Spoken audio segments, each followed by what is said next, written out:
Silakan subscribe Cerita Cinta YouTube channel. Terima kasih. Saat itu, Winda merasa seolah ada batu besar yang langsung menghantam jantungnya. Ia merasa bodoh. Selama ini, kadang memikirkan pria yang ia panggil ayah tersebut. Bukankah dulu ketika ia di penjara saat kasus bersama Bora, ayahnya sudah mengatakan dia sudah mati? Mengapa kini ia datang mencari pria yang bahkan sudah tidak mau melihatnya lagi? Ya, Winda memang botol, bodoh dan tolol, terlalu berharap pada sosok pria yang ia sebut ayah. Tidakkah dia ingat ketika ibunya wafat di rumah sakit jiwa? Ayahnya yang kala itu ditelepon bahkan tidak mengatakan sesuatu apapun, sebagai penghibur saat hidupnya terpuruk. Tidak simpati, tidak empati, tidak peduli, tidak respek, seolah mereka adalah orang lain. Lalu, apakah selama ini ia memang orang lain? Dengan kepingan hati yang tersisa, Winda mencoba untuk bertahan, untuk kuat menghadapi sang ayah yang sungguh teganya tersebut, seperti pada lagu Maggie Z. Sungguh teganya dirimu, teganya.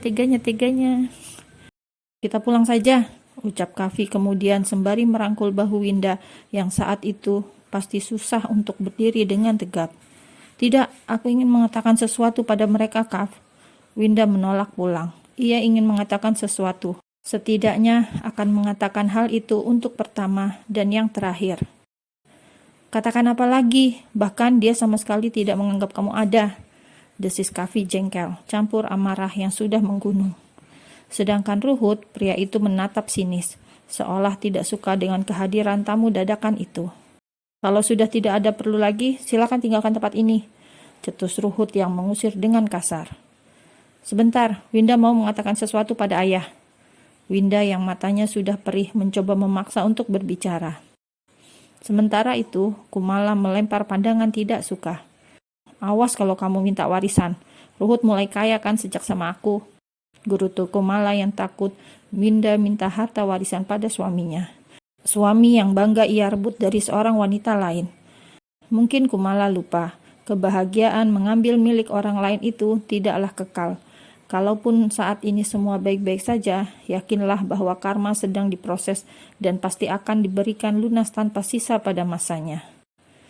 Kembali ke Winda, wanita itu mulai menata hati, menyiapkan kata-kata yang pas untuk dikatakan pada sang ayah.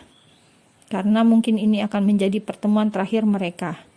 Jika Ruhut sudah mengunci hatinya sejak lama sekali, maka Winda pun akan melakukan hal yang sama mulai sekarang. Tapi ia ingin mengatakan suatu hal, agar Ruhut tahu apa yang ia rasakan selama ini, menjadi ada tapi tidak pernah dianggap. Winda darah daging ayah, tidak peduli ayah tidak mengaku Winda setelah mengenal tante ini. Winda menunjuk batang hidung Kumala, ibu dari Barbie, anak bawaan Kumala yang entah mengapa sangat disayangi Ruhut selama ini. Sepertinya sang ayah sudah lama terkena racun Kumala. Kenapa bawa-bawa saya? Ibumu itu yang selingkuh. Saya lihat sendiri ibumu sering pergi dengan pria lain saat suaminya keluar pulau. Suami kerja cari nafkah, istri selingkuh, ucap Kumala marah. Winda yang sejak tadi menahan emosi, mulai mengepalkan tangan. Ingin rasanya ia bungkam mulut wanita itu dengan bogem mentahnya. Tega sekali memutarbalikkan keadaan. Siapa yang selingkuh dan kenapa malah menyalahkan ibunya? Marah pasti. Winda pun berniat membalas perkataan Kumala yang culas itu. Apa tidak terbalik? Anda yang sudah merebut suami orang? Ujar Winda tegas. Cukup, sentak Ruhut yang tidak mau mendengar apapun. Kavi rasanya ingin sekali membawa Winda pergi dari keluarga penuh toksik tersebut. Tidak mau mental Winda jatuh karena perlakuan yang tidak wajar tersebut.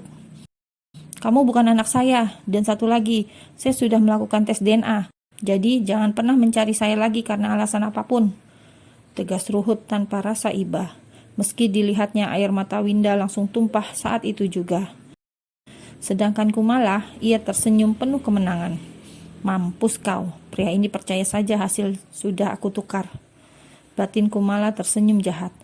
Ia sangat senang karena berhasil menghasut Ruhut mengenai Risa yang ia bilang selingkuh dan menyuruh Ruhut melakukan tes DNA diam-diam agar dia bisa menguasai Ruhut seutuhnya.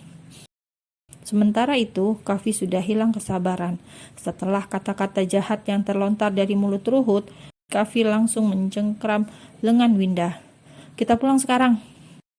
Kafi tidak mau Winda malah semakin menderita karena ulah suami istri yang tidak punya hati tersebut. Winda yang masih syok hanya menuruti apa mau Kafi.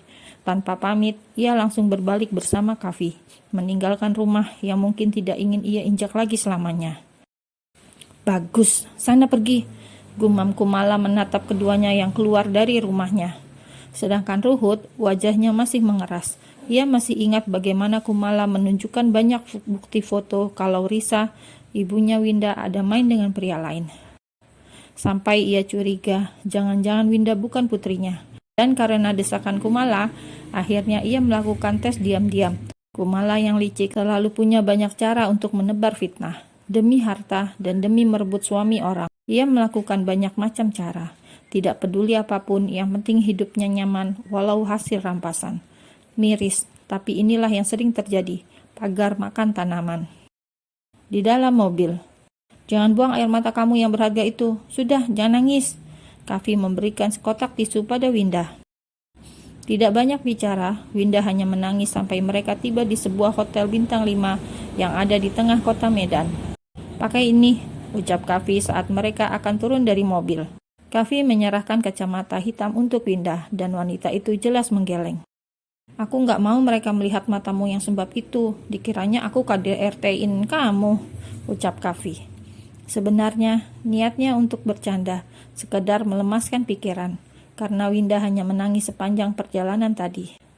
Tapi tangis Winda malah pecah. Terpaksa Kafi meminta Pak Supir keluar sebentar. Maaf ya Pak. Baik Tuan. Seolah mengerti, Bapak Supir pun memberikan ruang pada Kafi dan Winda. Menangislah selagi di depanku. Hanya denganku, kamu boleh menangis. Aku pastikan nanti kamu hanya menangis bahagia saat sudah bersamaku selamanya. Kafi memeluk Winda yang sesegukan. Mungkin tangis belasan tahun yang Winda pendam pecah semua. Sesaat kemudian, Winda sudah terlihat lebih tenang. Ia pun keluar mobil menggunakan kacamata hitam. Benar kata Kafi, matanya bengkak, sembab karena terlalu banyak menangis. Keduanya lalu pergi ke kamar di mana sudah dipesan terlebih dahulu.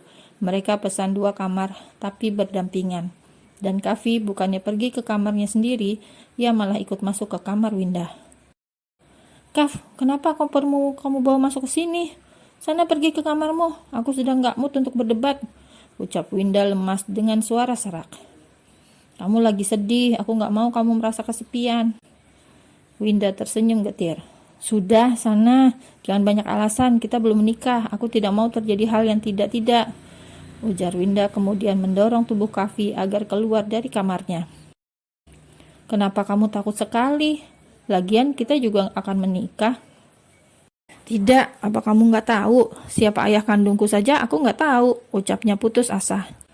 Jangan percaya omong kosong itu. Lihat, sekali melihat saja aku yakin kamu putrinya. Kalian sangat mirip. Winda menggeleng pelan, dengan mata yang kembali berkaca-kaca. Dia sudah tes DNA diam-diam, Kaf. Winda juga yakin Ruhut bapaknya, tapi bagaimana lagi? Pria itu bahkan tidak percaya dan malah melakukan tes yang menyakiti hatinya itu. Itu bisa dimanipulasi, jawab Kafi enteng. Tetap saja, makin tidak setuju Tante dengan pernikahan ini. Ayahku tidak jelas dan ibuku dikatakan gila. Winda mengusap pipinya, mendadak jadi pesimis. Jangan mulai meragu, Win. Perjuanganku sangat berat untuk dapetin kamu, ucap Kafi dengan sorot matanya yang tak lepas dari Winda. Aku hanya realistis, Kaf. Aku nggak punya keluarga lagi. Satu-satunya ayah yang aku miliki malah membuangku. Keluarga besar kamu pasti nggak mau nerima aku. Winda mengusap wajahnya. Ia terlihat sangat lelah. Lelah hati, lelah pikiran, lelah jiwa dan raga. Kafi yang melihat betapa putus asanya wanita yang ia cintai itu, ia pun langsung meraih tubuh Winda, memeluknya, mendekap erat tubuh wanita tersebut. Mulai sekarang, akulah keluargamu. Aku yang akan jadi wali kamu satu-satunya. Tidak masalah kamu tidak memiliki keluarga. Bukankah aku sudah cukup? Bisik Kafi.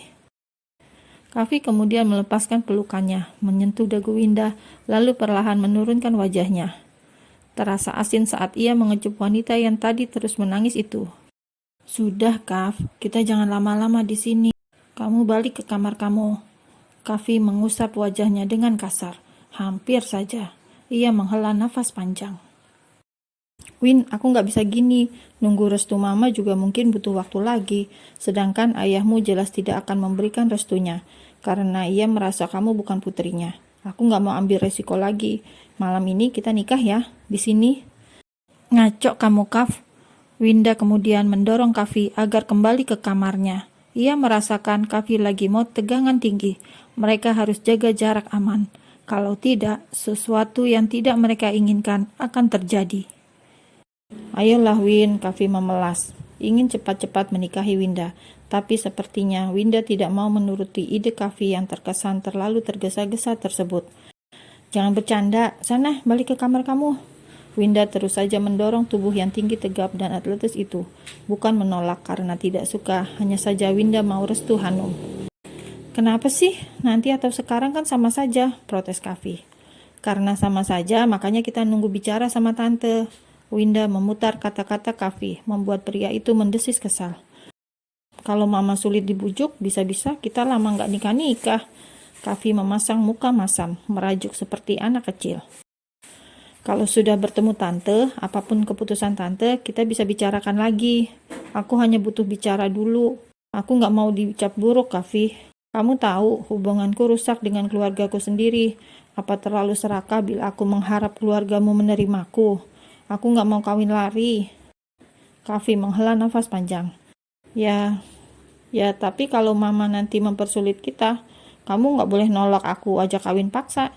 Ancam Kavi dengan tatapan menuntut. Ingat itu Win, apapun keputusan mama, kamu harus mau menikah denganku. Winda sampai tidak bisa berkata-kata. Ini ancaman yang membuatnya geleng-geleng kepala. Ya sudah, kembali ke kamar kamu, aku capek mau istirahat. Ingat ya kata-kataku tadi, ulang Kavi saat akan pergi. Iya Kavi.